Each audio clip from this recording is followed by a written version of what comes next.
Okay, so we're talking about the Indian Act and all of the things that happen to Indigenous people in Canada. These are the last two chapters, and this is more about what to do moving forward. Everything is being drawn from 21 Things You May Not Know About the Indian Act. So moving forward, the idea is that Indigenous people see a return to self-governance.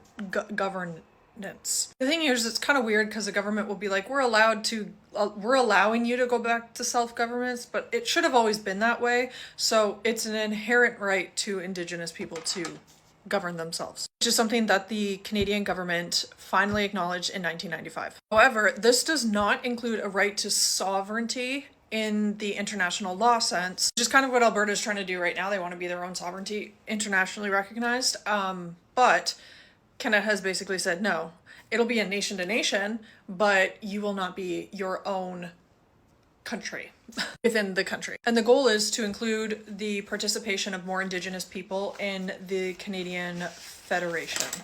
So a return to self-government shapes the social and economic well-being and can provide provisions for structure and accountability of Indigenous governments, revenue from land-based resources, financial resources from transfer payments, i.e. taxes, to fund the following: education, healthcare, social services, police, lawmaking, cultural preservation, environmental protection, land and resource governments, housing, property rights, and child welfare. Essentially, the Canadian government believes that at this point, Indigenous people should be working together with the Canadian government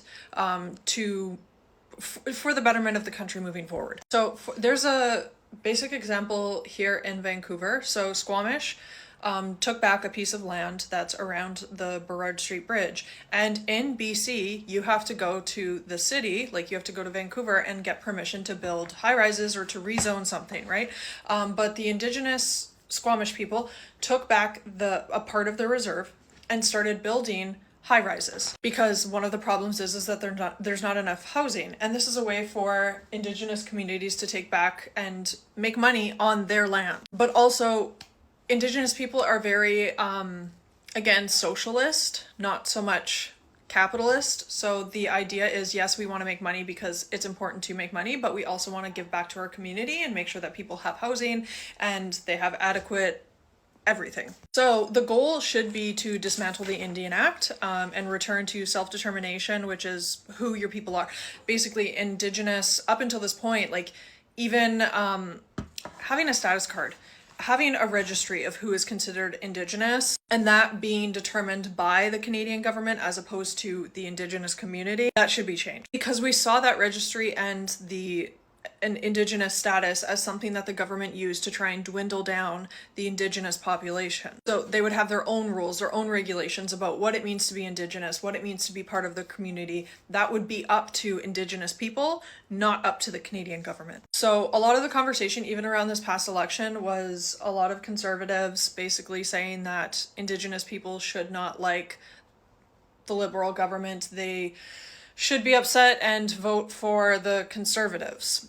However, one of the things that they're using a lot, and I get it all at the time in my comments, is clean drinking water. A lot of northern reserves struggled with having clean drinking water. In a first world country, that's a problem. It was something that was supposed to be fixed, and then COVID hit. So there was at one point hundreds of boil water advisories, meaning that the water was not drinkable. I believe it's 157 of those have been resolved. There's 35 or 37 of them still remaining in effect, but that is due to it being, those things are bigger problems that take longer to fix. But the federal government has really stepped up in helping with water advisories and clean drinking water on reserves, as well as in 2017, Justin Trudeau dissolved Indigenous and Northern Affairs Canada, which in various forms has been the administrator of the Indian Act since 1876. And they said, what we're doing today is also a next step towards ending the Indian Act, but the pace of transition will also require the leadership of Indigenous communities themselves. Today's announcement is an important step in building a true nation-to-nation, Inuit to Crown, government-to-government relationship with First Nations, Inuit and Métis people in Canada. And in the long term, the cost of maintaining the mandates of the current Indian Act are greater than the cost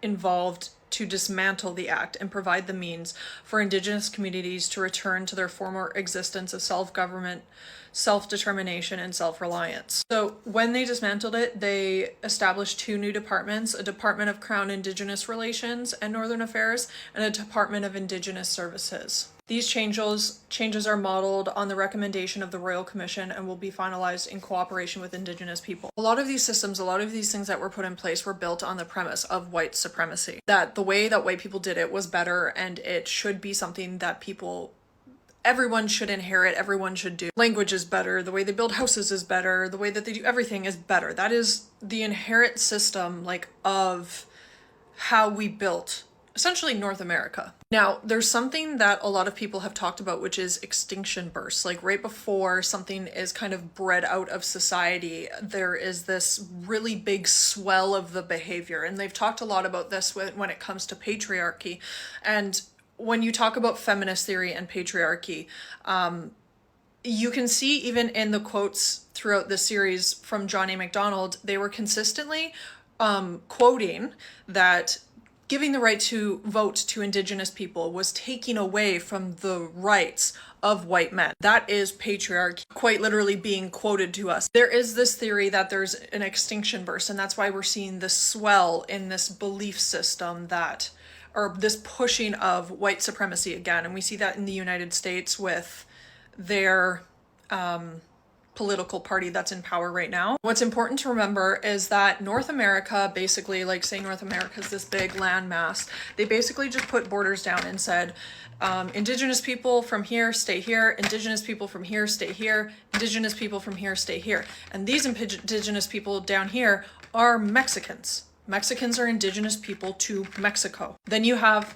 the United States, and you have Canada. Now, there is something between Canada and the United States that allows Indigenous people from Canada to get dual citizenship with the United States, because basically they just put a land border and separated people between the two countries. That's also why you see a somewhat gradient of skin tones, because Indigenous people were nomadic. They moved around all around North America, but then they put this land border. But for me, for instance, yes, I am biracial, but also Indigenous people that, are up in northern Canada, which is where my family's from, they're not going to be as dark in complexion as someone who's Indigenous to Mexico. It's also why we see in the United States right now, there's a lot of conversation that he is having in regards to taking away Indigenous people's rights to citizenship.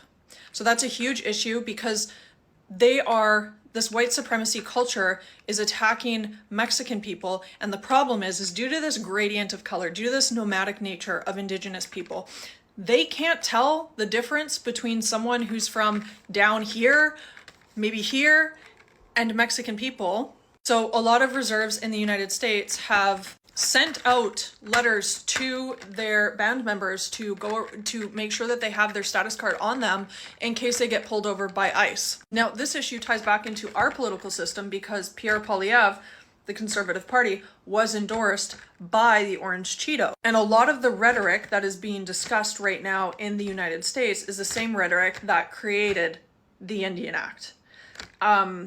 So although Indigenous people are trying to self-govern, and we're working with the Canadian government to take steps towards that, it should not be lost on either groups, white people, Indigenous people, that these are things that are actively being attacked by the Conservative Party in Canada, as well as the American counterpart.